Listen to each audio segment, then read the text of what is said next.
Hello, hello, and welcome to another episode of Homeschool Moms Unfiltered. I'm your host, Amanda, and my amazing co host is. Hello, I'm Meagan.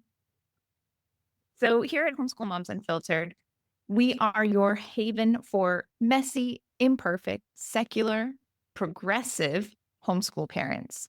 We're recording this episode at the tail end of Inauguration Week 2025. So, let's be real, most of us are exhausted and stressed, right? There's just no getting around it.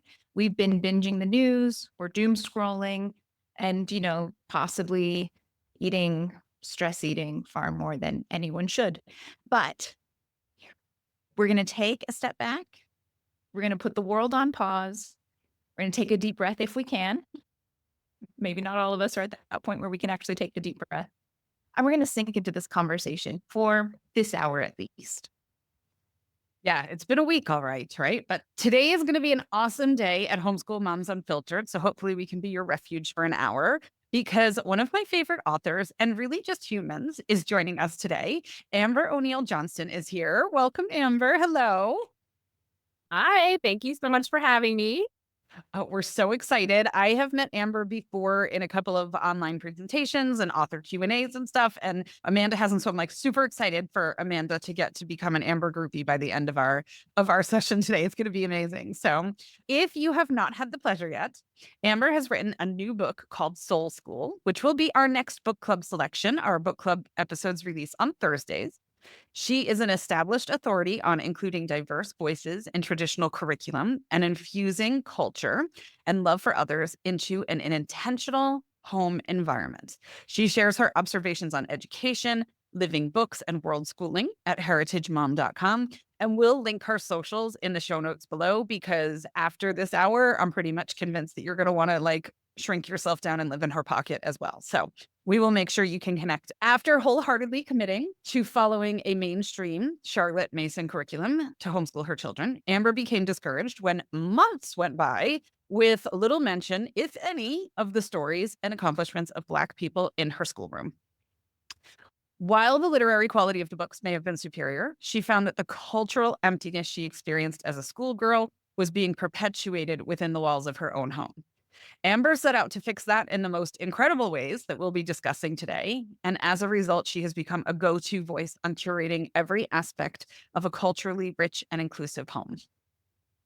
I think it's great. I'm totally here for this, right? So I said I have not met Amber before, but I did have a chance to read Soul School in preparation for this. I did a quick pre-read and then we'll do a deep dive later on. We are here at Homeschool Moms Unfiltered. We're going to continue our resistance with emphatic calls for diversity and inclusion, right? We are not letting that go. Now, before we get into that, I'm going to say, Amber, we pride ourselves on keeping it real around here. We don't do the shiny influencer thing by pretending to homeschool every day in a sparkly clean house. I moved the bags from behind my left shoulder before we started filming. They're just behind the bed. We don't have our full faces of makeup, though we do try to help the shine and put some lipstick on most of the time. We get to that, not always. But, we just try to keep it real. And so we know that real life for 99.9% of people is daytime pajamas and messy buns. And we're here to embrace that and encourage people to own that. So we try to kick off all of our episodes with a brief recap of our week. And this week, we're going to keep it extra brief, right? Because we want to make sure we maximize our time with you. But if it's cool with you, we'll go ahead and do our recap and then jump into Soul School. Great. Perfect. So what do you got going on, Meagan? Oh, it's been a week. We recorded our last episode. I was in Miami and now I'm in Portugal. So it's been a week. But this was kind of our big push to get to Portugal. So we did last week. I talked about the fact that we were breaking our storage unit down and deciding how everything was getting to, we got rid of almost everything we own, right? But of what was left, how was it getting here? And so we did that. Our check-in at the airport took well over an hour because we had 14 checked bags. And what I spent on baggage fees was no small thing, but it got the last of the things here. And in typical homeschool mom fashion, the number of books that made the final cut to join on the plane was ridiculous, but we did it. They got interspersed into all the bags to make sure we didn't go over the weight limits. But yeah, we're here. I mean, we have internet in our apartment now. I have a Portuguese phone number. Tomorrow I'm opening a bank account. So it's been a busy but amazing week. We're making progress and already enjoying kind of getting settled into our new space. So we won't be here long, having said that, because we are still waiting for our final paperwork to come through. So we have to leave the EU for a little while until that happens. So next week I'll be recording from England, but we're going to hang there for a little bit until our paperwork is done. It's almost done. And then we can come back and truly make this our home. But it's been a good week. How about you, Amanda? Yeah, we're having an okay week. We're just kind of plugging along. It's been super rainy and cold here. And the days that the heater is on, it's great. The days that we don't have heat, it's been really, really cold. I'm from SoCal. I can't handle this cold. I need a heater. But for the most part, yeah, it's been, not too bad. We actually are going to Greece next week, but we are going from Italy to Greece via London. So we're just going to miss you. But yeah, my Italian friend was like, why are you going to London? I was like, well, that's what was cheapest with Ryanair. And she was like, but that's so long. And I was like, but it's not. Like, I don't know that like the American perspective of like flying, when we go see my parents, it's at least a 9-hour travel day just to get to them. And so like, oh, well, like 9 hours to get from here to Greece. She's like, but it's like an hour and a half stay if you flew out of Bologna. I was like, I know, but I didn't know how to get to Bologna. And so, but And it's like $17 on Ryanair if I fly through London. So exactly. exactly. Yeah, that's what's going on. Okay, so let's get right to it. But I feel like before we do anything else, we need to address the elephant in the room. We are two white ladies, right? Meagan and I were both raising multicultural, multiracial children, but we are still two white women all the same. And I think that as we have this conversation and talk about this, that we need to make sure that we address that like at the top of the show. So there it is. If you're not watching the video and you haven't seen any of our fun, cute infographics, we're white. We acknowledge that. We're not trying to pretend like we're anything else. Okay. So with that out there, I have a pretty general question that I'd like for us to start with, Amber. So you did a great job explaining in your book, and I think it's important for everyone who's listening to be on the same page. Can you explain the concept of windows and mirrors in literature? I'd love to. So, a literary mirror is a book in which your child sees themselves, their community, their family members, people like them reflected. And when I speak about mirrors, a lot of times I use my own family as an example, and a lot of it calls onto us being Black American. And that's a huge thing for my children because it's what they weren't getting very often. But my friends, they have different mirrors in their home. So it could be that a child's being raised in an adoptive family. It could be that they're being raised by a grandparent. It could be that they see the world differently. Maybe they show up in the world differently physically, or they have differing abilities. Maybe, Megan said her child has a service dog. If her child reads a book about another kid with a service dog, eureka. I mean, there's going to be a connection there. There's going to be a spark of excitement and a feeling inside that says somebody else thought that parts of my story were important enough to write. And so that's the idea of a literary mirror. You can see parts of yourself. A literary window is a book where you can kind of look through the window and learn about the way someone else lives. Someone who's different from you in some way. They could look different. They could have a different culture or ethnicity, a different geography, a different living situation. Like maybe they live in an apartment in a city and you've only lived in a rural, farmland on acres of land. Those are two very different existences that happen all the time within any country, within a lot of countries. And those children may not know about how the other child lives. That's just one example. And windows are very important because in a lot of cases, we can't always expose our children on a regular basis to every different type of person, but through books we can. And they can learn empathy. They can learn just knowledge and understanding to prevent ignorance. They can even develop friendly feelings toward a group of people that maybe they had heard incorrect stereotypes about in other ways. And they also can see all the similarities they have with someone who's different. And I think that's just as important as being able to witness the differences. And then there's another concept that goes even further. It talks about sliding glass doors. And these are like windows, but the story becomes so real to the child that it's like they opened the sliding glass door and they were able to walk into the story and to literally see themselves as part of this world or part of this situation or interacting with the people in the story. I love that. That's fantastic. I felt that way about books and I never knew there was a term for it. So now I love that. That's so awesome. It's so funny to me because, of course, anytime you talk about anything related to diverse reading or books, there are always going to be these naysayers. And they're like, oh, mirrors and windows, that's just not a good concept. And this, that, and the other. And I do not think people should read mirrors and windows. And it always makes me chuckle because I'm like, you do realize every book in the world is a mirror or window, and probably both. Some marketing charm folks to help us wrap our minds around it. But you can't say, don't read mirrors and windows. It's not a special list of like covert underground books. Or it's just all books are mirrors, windows. I find that funny when I hear people will say it. And typically those people are not listening to our podcast because we lost them 10 minutes ago with the intro. So we're A-okay with that. Yeah. Okay, so the tagline for Soul School is taking kids on a joy-filled journey through the heart of American Black culture.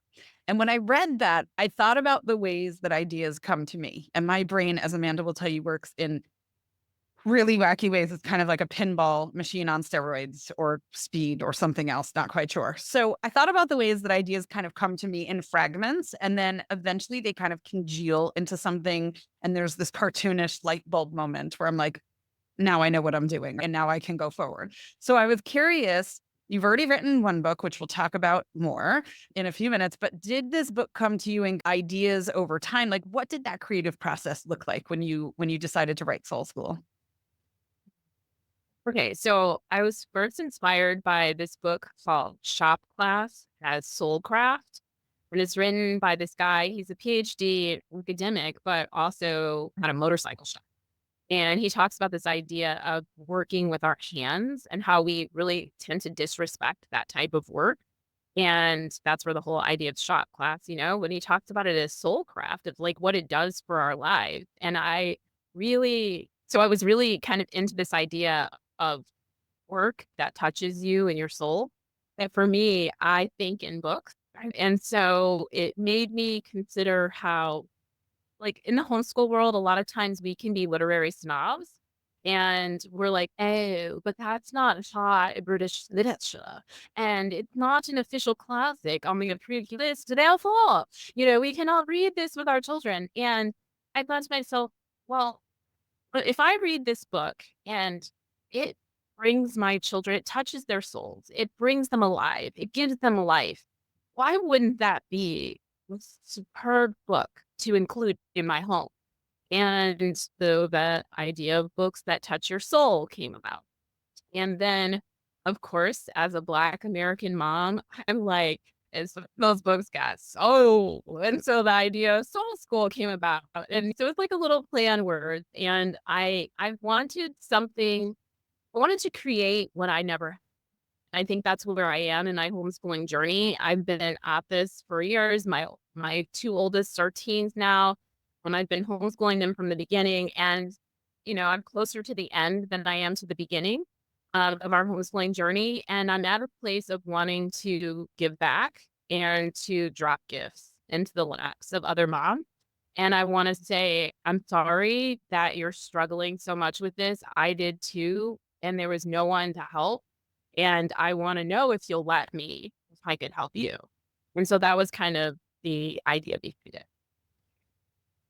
I love the generosity of that. It's so beautiful because I tend to look at big systemic problems and think that's way too big to fix, but I'm going to take care of my own, which is the complete opposite and not nearly as generous as what you just said, right? And I'm going to make sure my kids are good because that ship is too big to turn, right? It's just too much. And so I will focus inward. And you've done the exact opposite. And that's so beautiful. Yeah, I think it could go either way. I mean, I do still feel that way. I mean, even when the crazy stuff's going in and then they're talking about this with schools and history curriculum, and I was like, oh, my kid's gonna be good. You get me? But I do feel like I'm already doing all of this work, and that part of what has helped silence so many of these books is that the moms all have to, or parents, it's not always moms, the parents always have to dig so deeply and work so hard to pull these resources out. And I would say, we're busy and don't always have time for that. Or if I was, using my bilingual language skills, I'd be like, ain't nobody got time for that. And so, could I help by sharing the work that I've already done for my own kids? So it's a little bit of both. That's wonderful. Yeah. I still say it's great.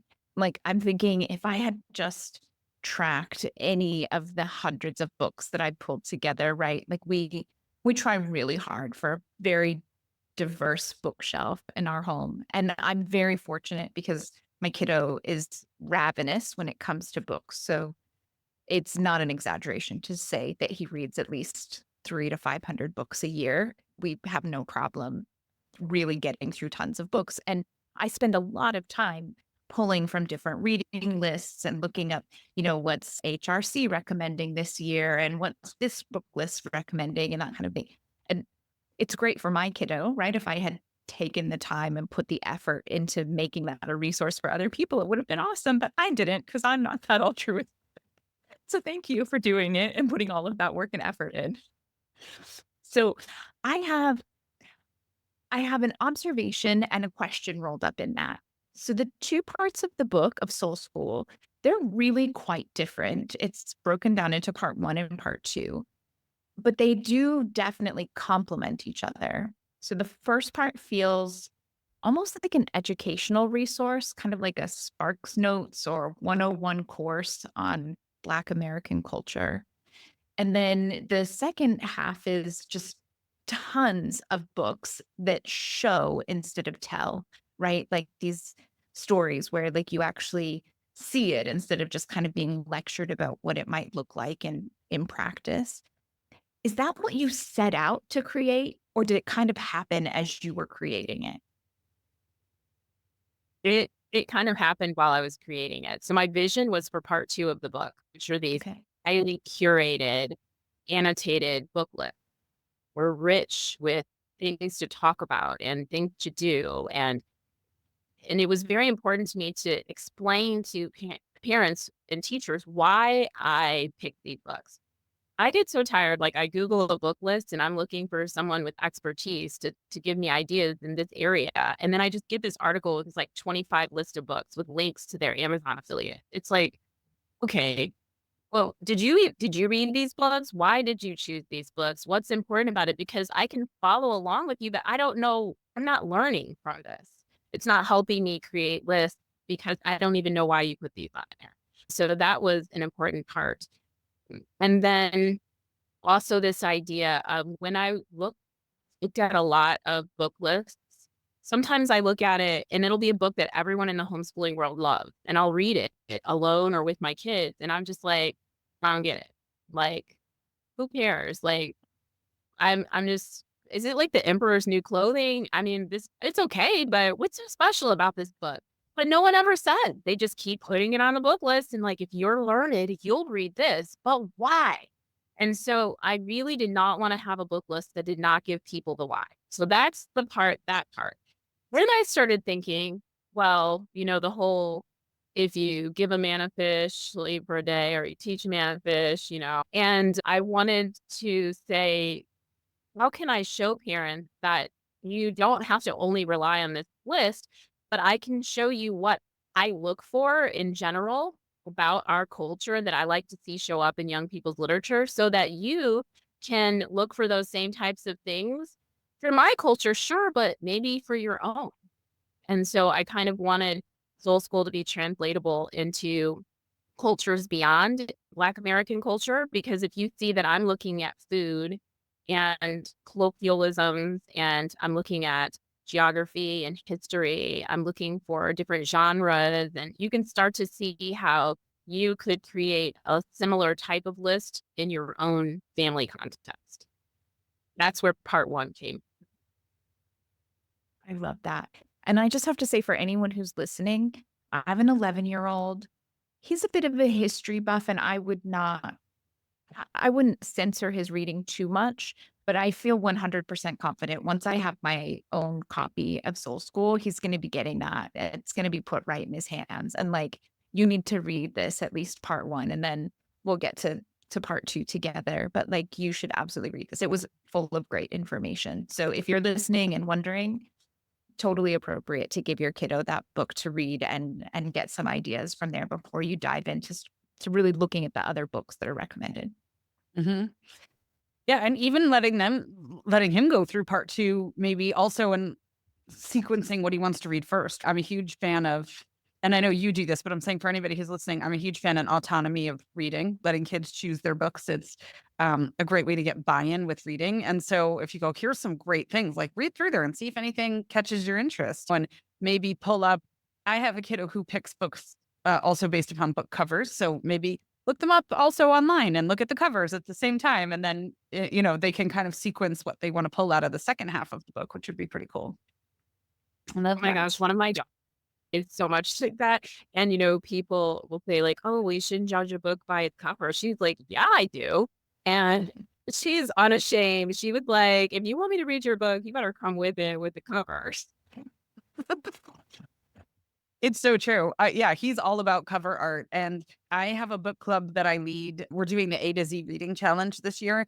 And the kids get to choose their own book as long as it starts with the letter of whatever that meeting is. And then they come and summarize their books in various ways, right? So some of them create a movie trailer or they scrapbook it or whatever. And they come and share a little bit about their book that way. And they can do whatever they want, but I give them kind of suggestions in case they're having a dry week or just not quite sure where to start, or maybe they're new to the group. And one of them is reimagine the book cover. Like if you looked at the book cover and went, this wasn't even a good scene in the book, or the girl doesn't look anything like that based upon the author's description, redo the book cover, bring it and tell us why. There's some really cool things that they do in there. So yeah, the book covers are an important thing. It's pretty huge.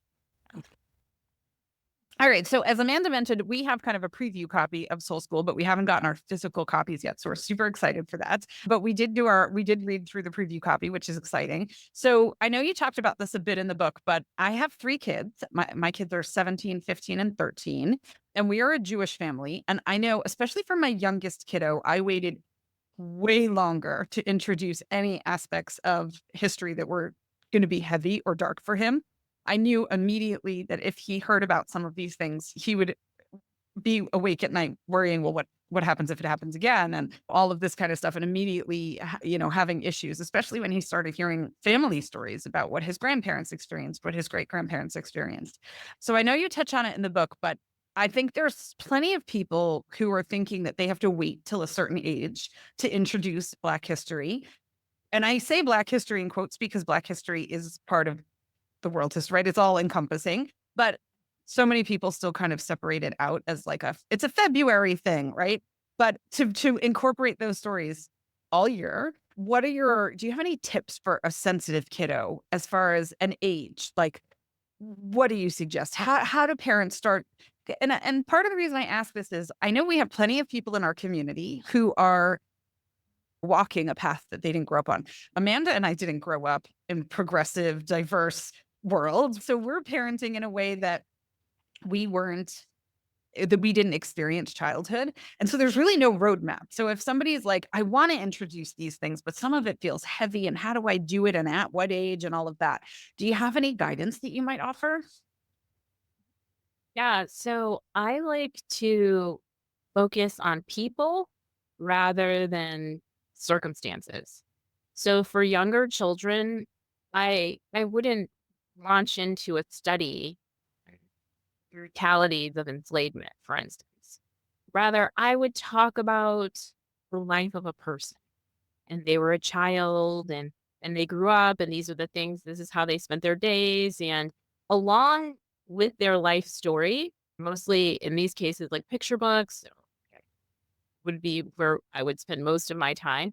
They're going to mention hardships. And they might mention that they weren't allowed to go to the school that they wanted to go to, but here's what they did instead. Because all of those stories have a instead. No one just sits down and gives up.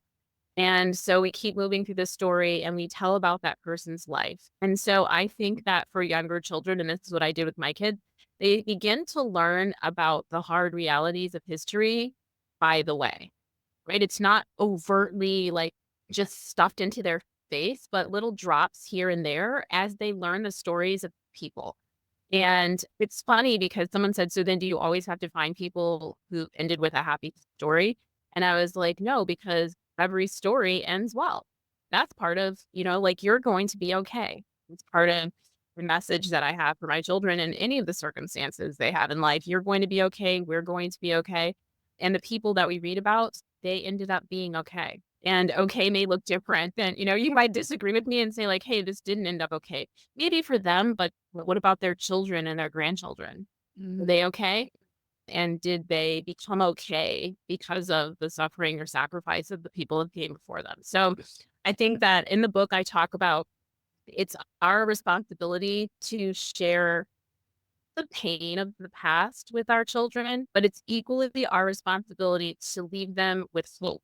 And if you can't do both, then don't do either, because we can't just, expose them to the most sensitive parts and then leave them there to fit with that and feel that what's the point of anything then really if this is the world we live in, for instance, or something like that.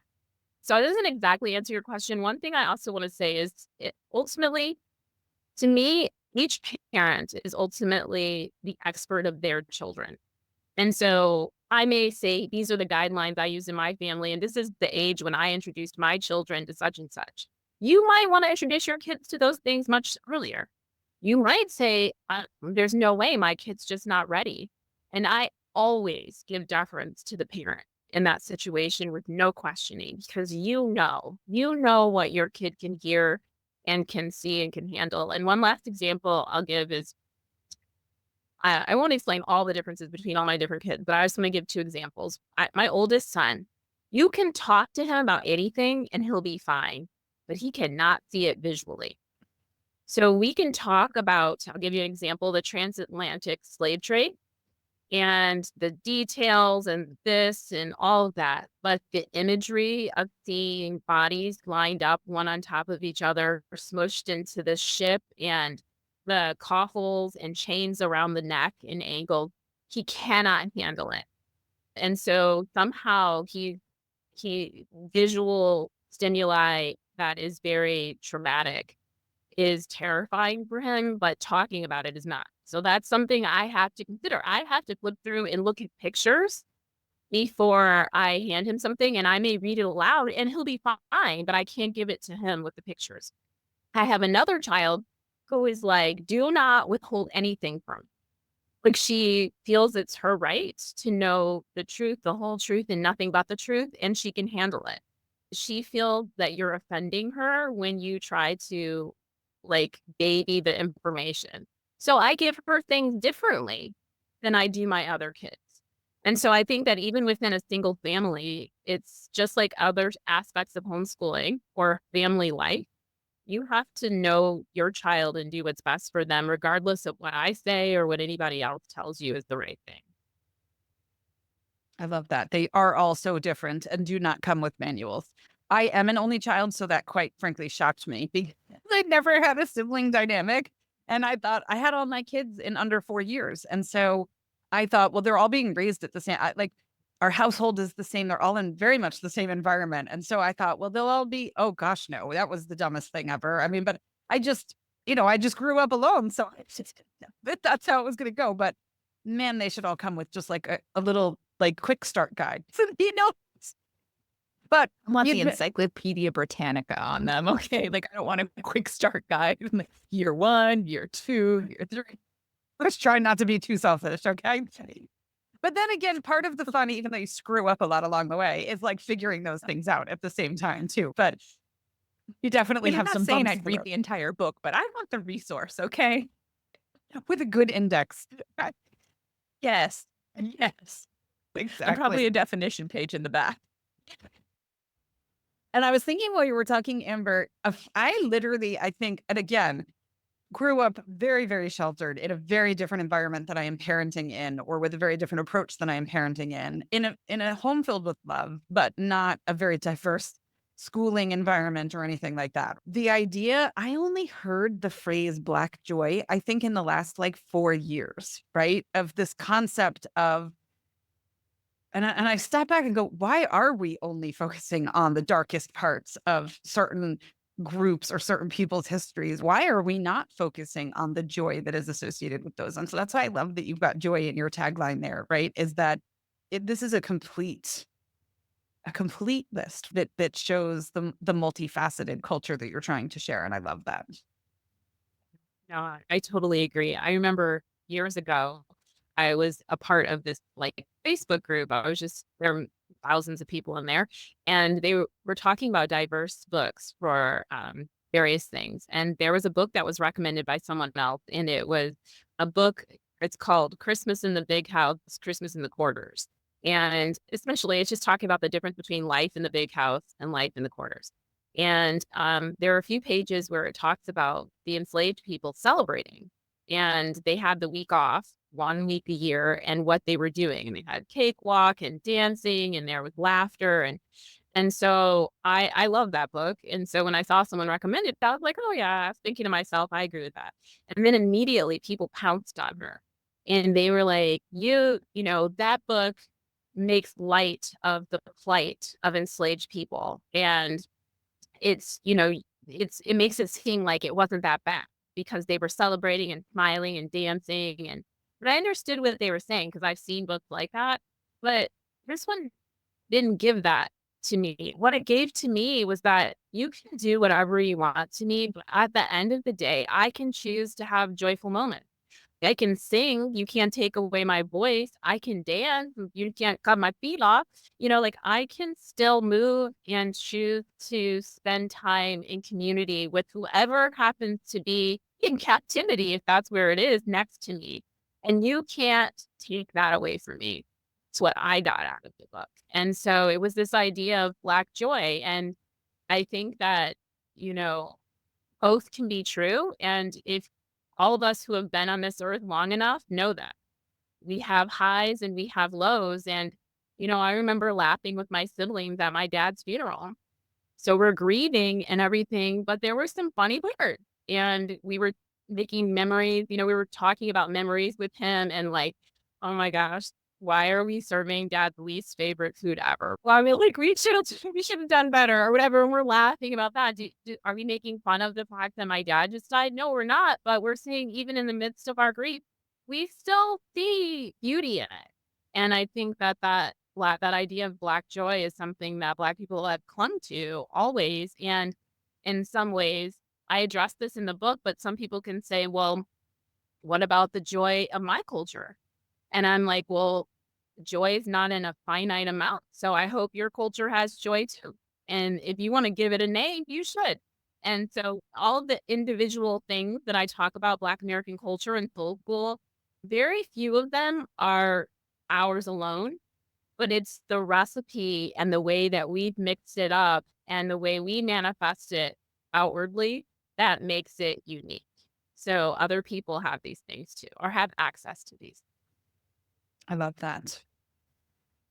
All right. So we will talk more about the layout of Soul School in our book club episodes because I originally, when I was typing my notes for today, had all these notes about how I love the way it's structured. And then I was like, but we have Amber. I can't use this time to talk about that. So we'll talk about that later. But there's a reference in there to the fact that obviously your family has read these books and loved them. And you talked about discussing them over dinner and on road trips and things like that, books that have made you laugh and cry. So there's this guy, I don't even follow him, but his stuff always ends up in my feed. I think it's mostly on X, which I'm not on, but they end up on Instagram and Facebook and wherever else, right? So it's this guy, Jonathan Edward Durham. He posts funny, sarcastic, insightful things all the time. And he has this one that floats around that says, book friends are the best friends because you can be all, read this. It will absolutely crush your soul and tear your beating heart into a million little pieces, and you will literally never recover from it. And they're like, OMG, yes. Right. And so for me, that book is The Nightingale. If you haven't read it, your life is incomplete. But I'm wondering if you would give us like one or two examples from Soul School of the ones, because those are my kind of books, right? I love the ones that you're like trembling when you're done reading because they've been so moving. That's such a great question. And trying to narrow it down almost killed me. But I'm going to start with a book for younger kids and then one for older kids. So there's a picture book called A Walk in the Wood by Nikki Grimes. And it's illustrated by Jerry Pinkney and his son, Brian Pinkney. So part of it is because of the story. And part of the reason I'm choosing this is the story behind the story. So in this fictional story, this little boy loses his dad. His dad dies. He's so sad. He misses him. But he finds that his dad left him a bit of a treasure, and it has a big red X to lead him through the woods to a certain thing. And so on his journey through the woods by himself, which these are the same woods he used to travel with his dad, he sees all these different trees and flowers and all of these things, and it lifts his spirits, this time in nature alone out in the woods. And when he gets to the X marks the spot, his dad left him a series of drawings that he had created when he was that age of like woodland animals and little things like that he had never shown his son before. So he gets this gift from his dad, but ultimately you're left to understand that the journey through the woods alone was really the gift that the dad left him, knowing that he needed that he would need that when his dad was no longer there. So that story to me was so incredibly touching. And just Made the Amanda idea cry just talking about it. and you have to hear the story within the story. Okay, so that alone is a stunning, stunning story. But I happen to follow, and I talk about this in Soul School, I follow these authors and illustrators. Like I read about their personal lives and follow them as pillars of the Black community. When I know that Jerry Pinkney and his son Brian Pinkney, they're both illustrators, but don't usually illustrate together. They have very different styles and so on. So it piqued my interest. I was like, I don't have any other book that with both of them illustrating it. And so I looked up the story behind the story. And Gary worked on all these and had all the pencil art done, but then he passed away in 2021 and he hadn't finished illustrating the book. So his son picked up his father's art that he had sketched and finished the art for the book that Nikki Grimes had written. And I was like, if you talk about life imitating art, for that to have happened on this particular book with people who are very prolific and have illustrated so many books, for this story just how cathartic it had to be for Brian to have his opportunity to bring color, literally, 'cause his dad only left pencil sketches, to bring color and to bring his father's art to life when the pictures are demonstrating a story about a boy who lost his father. So anyway, that's one. Wow. And for older kids, I would say this book, Copper Sun by Sharon Draper. It's an older novel and it takes place, it's historical fiction. And it in the story, it begins in West Africa. And typically, she was kidnapped, she's put into she becomes enslaved in the United States. And it's basically an incredibly detailed journey of her years to freedom. And what I love about the book is that along the way, she meets people who literally help save her life with a word.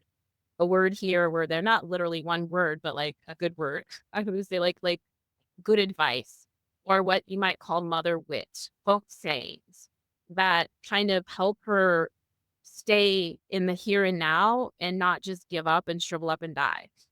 The other thing I like about it is that she ends up running away with a white girl. And I love how the author made that relationship so delicate and tender, but yet realistic. The times when they don't understand each other, when there's animosity, where there's misunderstanding. But ultimately, they chose to cling to the humanity of the other when they each had a lot of reasons to be resentful. The white girl was an indentured servant, and obviously the other girl's enslaved. And just I don't know. I saw a lot of my own relationships with friends in that, and like how we have so many reasons to just go our own ways because it's easier to just kind of stay around people who understand you more deeply. That like we choose to do life together, and sometimes it's ugly, but ultimately it's so just beautiful, even with the ugly parts. And isn't that what I want my kids to know? Like, you have a choice of who you do life with, and you can take the easy road and stay comfortable, or you can put yourself in uncomfortable situations and get gifts that you couldn't get any other way. I love that. My intention was not to get like a sneak peek of what I should put to the top of my book list, but now that one is there. They both are really, even though the other one is for younger kids. I'm like, oh, that works really well. Now I know exactly where to start, right? I'm a little indecisive, so that was helpful. Works good. And you made Amanda cry, so, and me almost. All right. So, my last question for today is if you're listening and you haven't read A Place to Belong, I'll tell you right now, must read. Must read. Okay. We're going to link both titles, Soul School and A Place to Belong, in the show notes. In fact, you'll have like a good 10 days from the time this airs till the time Soul School comes out. You could read A Place to Belong in that gap. So we'll link them both there. So it makes me think like in the summer of 2020, which was a very, very difficult time period in the United States, especially if you're listening from overseas, we had a lot of racial conflict in the United States during that time, more than we typically do. And there was this kind of consistent message coming out that was saying, stop asking your Black friends how to act, how to interact, what to say, what not to say, what's appropriate, what's not appropriate. They're tired and they don't have enough spoons to answer your questions. So go educate yourself. And I'm all about that. I'm always looking to learn and I'm always looking to grow, but I always still want to make sure that the resources that I'm leaning on then are reliable, reputable, rock solid resources. So that is what you have in A Place to Belong. And can I also say, like, this for me goes back to the point you made earlier about like the books that make it on all of the lists, but no one explains to you exactly why it's on the list. There are so many books that are like, well, you have to read this one and this one and this one. And the number of like I I want to, like, I love learning things, but a lot of those books I picked them up and I start and I get like a chapter and a half in and I'm like, oh, why is it so hard to read? Like, it's important. Why is it so hard to read? You put it down and then like a few months later you pick it back up and you're like, all right, I'm gonna do it again. And you get like another chapter in and like, oh, like it's like you when you find a good resource, right? Like a resource that's accessible and teaches, but is accessible, right? I just feel like there's so many things these days, especially for adults and young adults in that kind of, if you're willing to read the middle grades book, almost all of the books have got the middle grades version, but you're not getting everything that you need out of the middle grades version. I agree. I mean, I read A Place to Belong in the book club that Amanda and I met in, but for whatever reason, Amanda wasn't at that book. Like you must have been traveling or something in off time zone and you didn't. And so we have a mutual friend and I was trying so hard to remember her exact quote. But basically the synopsis of it was that in the book, Amber provides the education that we are seeking in those situations, but in the most sincere, detailed, and loving way that you could possibly imagine. And our mutual friend kind of made reference to the fact, I forget her exact wording, but it was like more than we deserved, right? That it was so welcoming and so inviting. And it was so beautiful the way she worded it. So I would say, Amber, if somebody's going to buy the two books, right, they complement one another. But what would people expect to learn from one versus the other potentially if they're like, my to be read list is 50 books deep, if they're lucky, right? Mine's like what are the differences from your perspective as an author when you set out to write these as far as like, this is my goal in this book and this is my goal in this book? So, A Place to Belong is part guide, part manifesto. And my goal there is all that I would say to you if we lived next door to each other and could sneak away for a cup of tea every Saturday morning for like the next 6 months. And just like my story, kind of my origin story, what it's like to mother my kids, what's making life hard right now, where we find sources of joy, what I wish you knew, what I wish I could tell you, but maybe don't always feel comfortable telling you face to face, but I could write it. And I wanted very carefully, this was so hard at first. I was like, what have I done? What have I committed to? But I wanted to write one book for because I had just some things I want to tell white women or white people. And then I had a different book that I had in my mind for Black folks. And I'm like, always lived in two worlds, right? Maybe not quite Black enough in the Black world growing up, too Black in the white world. And I used to ask my mom, could I have two birthday parties? Because it always felt like I had a separation of who I was.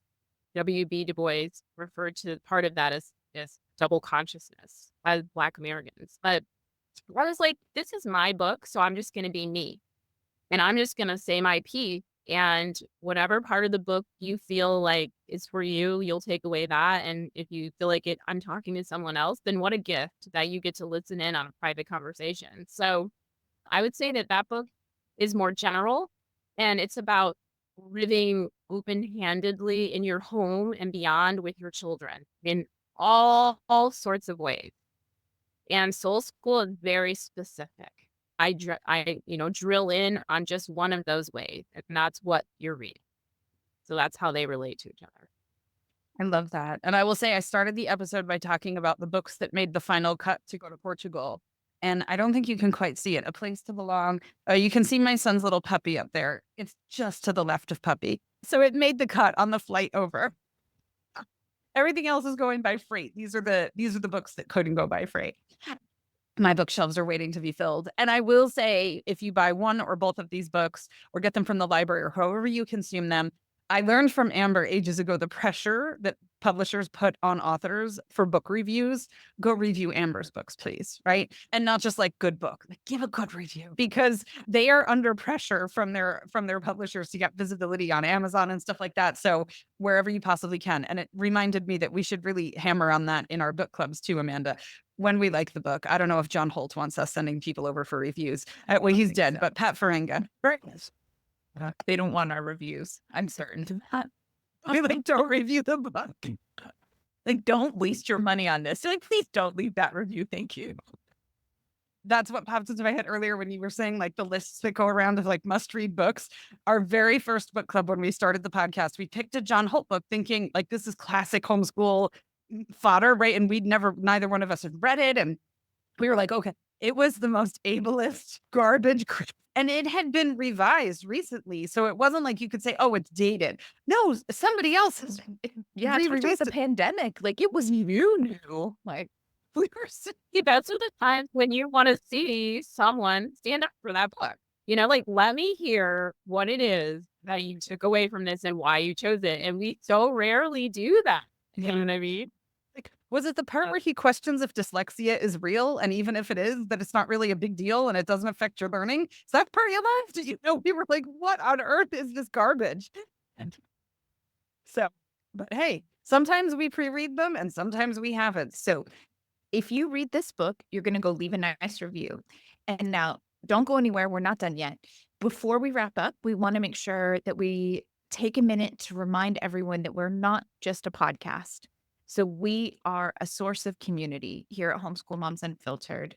We are going to need to lean on our supportive, like-minded fellow homeschoolers so much, just so much over the next 4 years at least. And who knows how many years it takes to undo a lot of this stuff, right? So come and join us. We understand the need for that really unique. It's a really unique community within homeschooling, and we're doing our best to build it. We host a private Facebook group called Homeschool Moms Unfiltered. If you find us, make sure you answer the questions, please. We can't approve your request if you don't answer the questions.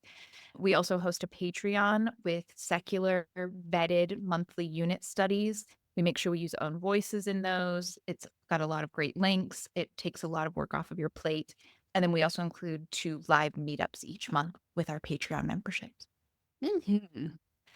And because it's been a rough week and we all need a silver lining of some sorts, that's usually Amanda's jam, silver lining Amanda over there. But we've got a code for our Patreon for this week that will give you 90% off your first month. And our Patreon, we tried to make it as affordable as possible. I mean, they take fees and Apple takes fees. There's like fees galore. So the highest level tier we have is $12 a month. But you can enter code FTP90. And if you're thinking, what were those letters? Because sometimes an F sounds like an S, etc. Right? FTP may or may not stand for fuck the patriarchy, which seemed like a great thing to make our code for this week. So just saying, FTP90 will give you 90% off your first month. So come make some friends. We host a parents' night out. All genders welcome. We've had spouses attend. We love it. Come hang out. It's fun. And then we do a homeschool Q&A advice session. So if you're new to homeschooling, or you need help picking an ELA curriculum, or you want to learn how to, Amanda's like, I'm in Italy and I'm in Greece. And you're like, how on earth are you doing this? Neither one of us are paying a fortune to travel, right? And neither is Amber. World School is a ton too, right? It's all about airline points and everything else. So if you're trying to figure out how people can afford World Schooling, come talk to us because it's not as expensive as it sounds. So yeah, come and join us. We would love to welcome you to any of our communities. Yeah, absolutely. Okay, so we typically end our sessions with a mantra, but today we would be so honored if you, Amber, would be willing to close out our session with the 2 final paragraphs of your book. I would love to. So, to the parents of non-Black children, reading this book and using it to share fun and inspiring stories about Black people with your kids is a revolutionary act. You're getting it right. I sense your commitment and salute you. Thank you for diving in and honoring the wonder and spirit of Black American culture.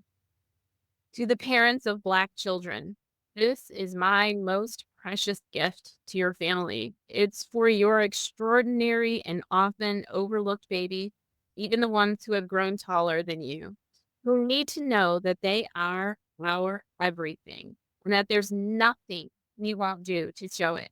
There are so many things that were left unsaid on these pages, but I know that you know. May these books plant seeds of confidence, hope, and pure, unadulterated joy in the hearts of your children, one page at a time.